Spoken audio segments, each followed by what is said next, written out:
নমস্কার। আজকে আমরা আলোচনা করব ল্যারিঞ্জিয়াল অ্যান্ড হাইপোফ্যারিঞ্জিয়াল ক্যান্সার, ল্যারিঙ্গোফ্যারিঞ্জিয়াল ক্যান্সার যেটাকে আমরা বলি, সেটা নিয়ে। খোলা বাংলায় বললে ল্যারিংস মানে হচ্ছে আমাদের শ্বাসনালীর উপরের ভাগ, যেখানে আমাদের স্বরযন্ত্র থাকে।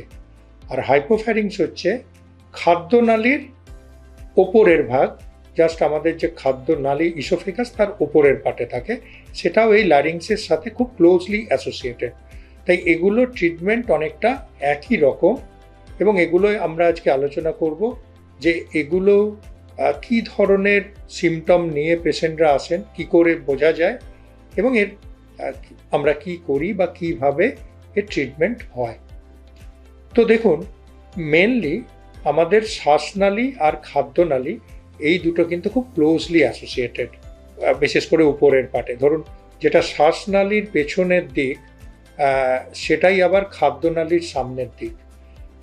এটা এতটাই ক্লোজলি অ্যাসোসিয়েটেড, এবং এখানকার যে সিমটমগুলো হয় সেগুলো কিন্তু অনেকটাই একরকম। তো আমি প্রথমে আসি ল্যারিঞ্জিয়াল ক্যান্সার। ল্যারিঞ্জিয়াল ক্যান্সারে আমাদের ল্যারিংসের তিনটে পার্ট আছে, কি না, সুপ্রাগ্লটিস, গ্লটিস আর সাবগ্লটিস। গ্লটিস হচ্ছে যেটা আমাদের স্বরযন্ত্র, যার জন্য আমরা কথা বলতে পারি। সেটা দুটো কর্ডের মতো, দুটো লম্বা লম্বা স্ট্রিপ থাকে দুদিক থেকে, তারা মুভমেন্ট করে, তবে আমরা কথা বলতে পারি। তার উপরের পার্টটাকে বলা হয় সুপ্রাগ্লটিস, তার নিচে কিছুটা পার্ট সেটাকে বলা হয় সাবগ্লটিস। তো এই রিজিয়নের কোনো ক্যান্সার হওয়া মানে এটাকে আমরা বলি ল্যারিঞ্জিয়াল ক্যান্সার। এবার কিভাবে এটা বোঝা যাবে? দেখুন, এইটার যদি গ্লটিক ক্যান্সার হয় সেটা আমাদের জন্য একদিক থেকে ভালো। কেন কি, গ্লটিস মানে স্বরযন্ত্রের, এবং সেখানে খুব ছোট্ট যদি একটা রোগও হয়, আমাদের গলার আওয়াজে চেঞ্জ আসে, গলার আওয়াজটা ধরা ধরা হয়, যেটা বলি হোর্সনেস অফ ভয়েস।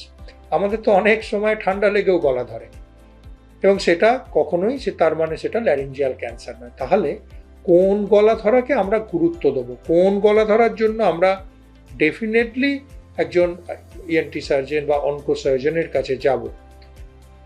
সেটা হচ্ছে, যদি এই গলা ধরা আমাদের যেগুলো নর্মাল ঠান্ডা লেগে গলা ধরে, দেখবেন 7 দিন 10 দিন তার মধ্যে সেরে যায়।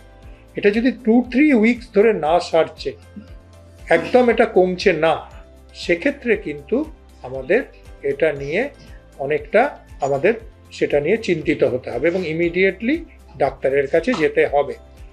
সব গলা ধরা মানেই যে ক্যান্সার তা নয়, বেশিরভাগই বিনাইন ডিজিজ হয়।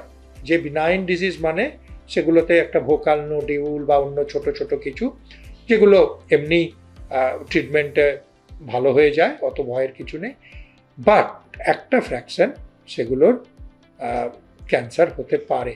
তাই জন্য মানে কোনোভাবে এটাকে ইগনোর না করা, 2-3 উইকস যদি গলা ধরাটা না কমে, অবশ্যই ডাক্তারের কাছে যেতে হবে। সুপ্রাগ্লটিসেও গলার আওয়াজটা ধরা হয় না, কিন্তু আমরা এটাকে বলি হট পটাটো ভয়েস। মানে ধরুন, মুখে খাবার সময় একটা গরম আলু যদি পেয়ে যান, তখন যে কথা বললে যেরকম একটা ঘাড় ঘাড়ে হয়, সেটা।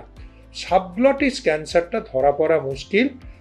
এটা যদি শুধু সাবগ্লটিসই থাকে, খুব আনকমন, তখন শ্বাসকষ্ট নিয়ে আসে।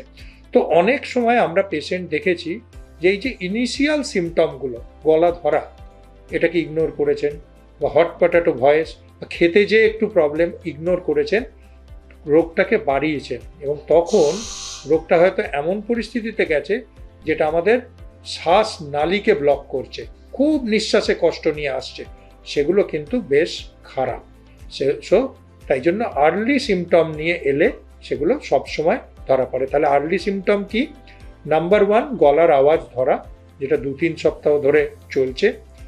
অন্য রকম গলার আওয়াজ, ধরা নয়, যেটা ঘ্যার ঘ্যারে গলার আওয়াজ, হট পটাটো ভয়েস যেটাকে বলি, মুখে গরম আলু দিলে যেরকম একটা ওপর থেকে একটা গড় গড় করে আওয়াজ আসে, সেই টাইপের, সেরকমও যদি কিছুদিন ধরে চলে, সেটা।